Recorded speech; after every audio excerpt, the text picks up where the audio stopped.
Yeah, Tramon. Just first off, how exciting is it, and is it a little weird to have such a high profile matchup before the season even starts?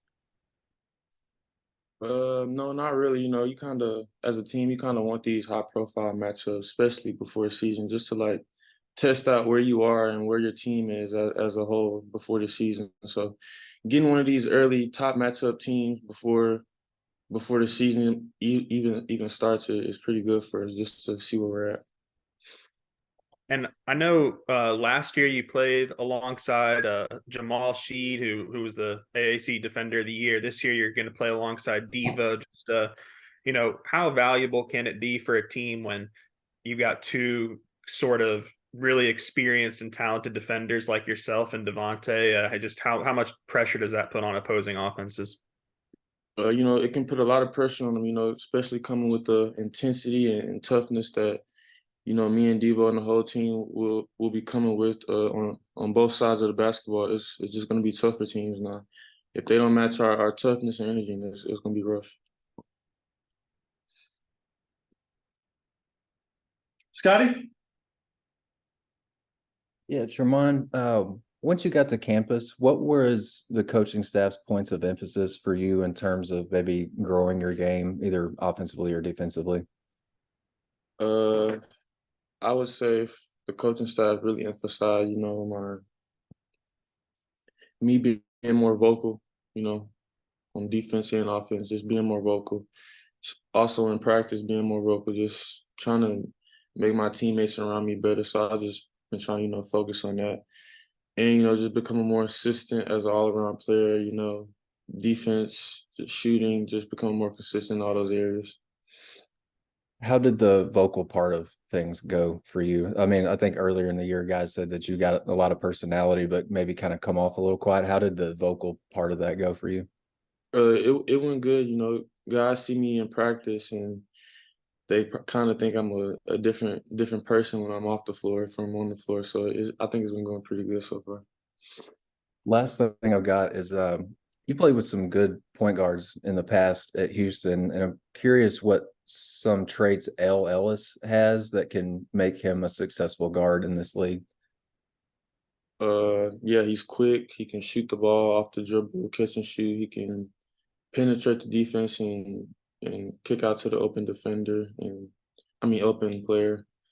And yeah, he's just a good point guard, high IQ point guard. He knows how to play the game. So just having one of those high IQ point guards on my team is really good for us. Curtis? Hey, Tremont as a guard who can get downhill and get to the basket. I'm just curious, what are some of the adjustments or maybe the things that go into finding some success around the rim against Purdue, who's got a guy like Zach Edey roaming around in the paint? Yeah, you gotta watch out for him. National Player of the Year. So you definitely have to watch out for him. In a game like this, you have to make adjustments with a big fella like that in the paint. Just working on your game, having a floater, having a pull up mid range. I think you put Zach Edey in a lot of ball screens, he's gonna play probably a drop coverage. So just being ready to come off that ball screen and make a pull up jumper when he's sagging off, just stuff like that, reads like that you have to make in the middle of the game is gonna be important for us. And then on the defensive side of it, obviously the forwards will be matched up with him directly, but it's probably a full team effort to guard a guy like that. So what can you do from your position to kind of contribute to that effort and contain him? Just being if I'm guarding the dude who's trying to pass Zachy the ball, just trying not to let him get an easy pass off. Just pressuring the basketball and trying to take it from him, trying to pressure, just being nasty on ball defender, especially if my guy's trying to throw the ball into Zach Edey. And if I'm off the ball, just stun. Making Zach Edey make a read and making his whole team make a read. Just off our defense. Just stuff like that. Bob? Hey man, how you doing? Hey, you're one of many transfers Eric's brought into Arkansas, and he did the same thing in Nevada. Had a lot of success with you guys.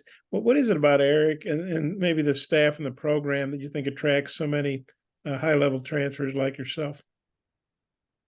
I think the guys just want to play for Coach Muss, and I mean I was one of those guys. You know, just wanted to play for Coach Muss and the staff. Real good staff, high level staff, NBA type staff. Just have a lot of IQ of the game of basketball. So just want to surround yourself around those type of people and get better as a player and as a team. And I guess did you get here in June, or when did you arrive on campus? I don't remember. I think it was June. Well, the reason I ask is I wonder, you know, in the time you've been here, all those months, well, what have you seen from Trevor Brazil? Obviously, he's progressed to where he's back, you know, on the court now, and what have you seen from Trevin and, you know, being back and ready to go again? Yeah, you know, when I first got here, you know, he was doing all his rehab and stuff and just trying to get back right on the floor. He's been very good in his rehab. I see him all the time in the training room, just trying to get back and take care of his body, you know. So and he's still taking it slow as he should be, but you know, he's back on the floor doing stuff, going live and stuff. He's been real good. So he's got to keep it up. And then, you know, we all talk about ED with Purdue, but they got pretty good guards too, some experienced guys. What do you think of their backcourt? Oh, they have a good backcourt, you know, with the point guard Smith, and they have Lawyer too. You know, just those guys are, you know, experienced guys that can shoot the ball off the dribble, can kind of make you if you make a dumb mistake, they'll hurt you for it. So just being disciplined, guarding those guys, and just trying to make it tough for them. Use our athleticism and our IQ on defense. Just it'll bother them, I think. As one more, if I could, we were talking to Chandler Lawson after you, and he's a transfer also. I guess got in a little later than the other guys. But what do you see from Chandler? What do you think he brings to the table? He's nasty, you know.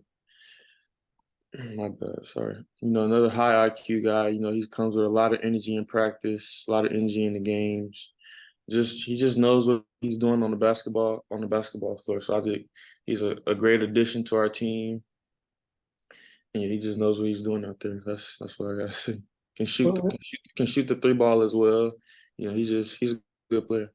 You say he's nasty. Could you elaborate what you mean? Like Exactly? nasty meaning like just, you know, a tough dude, you know, tough basketball player. You're not gonna doesn't make things easy for anybody who's around him. You know, just if you're guarding him and he's guarding you, it's gonna be a tough matchup. So that's what I mean by nasty. Okay, thank you. Yes, sir. Hutch, Yeah, Tramon, we've heard a lot through the years of Muss and his NBA-like scouting reports. I'm just curious if you've gotten to experience that yet, dive into the scouting report for Purdue, and just kind of what's that experience like as a new guy in the system? Scouting report is, you know, it's tough. You know, you just gotta pay attention. You know, really lock in on your matchup, and not just your matchup, but your other teammates' matchups too. You know, just knowing not just knowing what your matchup does, but knowing what everybody does on the basketball floor. So if you know what everybody can do, then you can be a real help for not just you, but for the team.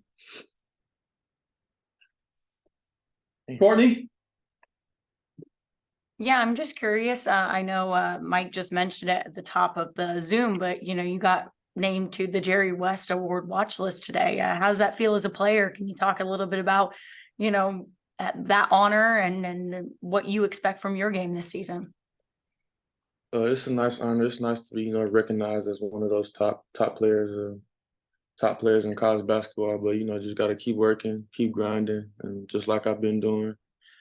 And I'll see more success for myself, but not only for myself, but for the team too. Daniel, Hi, Tron. We always talk about shooting with this team. Just has Coach Muss or any of the other coaches talked to you about your role and how often they want you to shoot and things like that?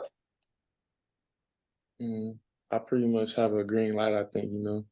Just if I'm open, I have a green light to shoot it, and that's that. Not much Thanks. to- Jackson, final question. Yeah, Tremont, you know, Purdue was lost as a 1 seed last year. You were a 1 seed with Houston. I'm just curious, like, as a 1 seed in the NCAA tournament, I mean, is there a little added, you know, I don't know, pressure is not the right word, but trying to avoid, that kind of historic upset? Do you guys talk about it as players? What was your experience like as a 1 seed last year? Being experienced, having experience as a number 1 seed, in my eyes, it's just a number by your team. But in other teams' eyes, it's big for them. Playing against the number 1 team, and they're gonna come at you hard, come at you with everything they got. It's always being the number 1 team. You always gonna get your best shot against any other team. So you just gotta be ready to play every game. Ron, appreciate your time. Thank you very much. Thank you.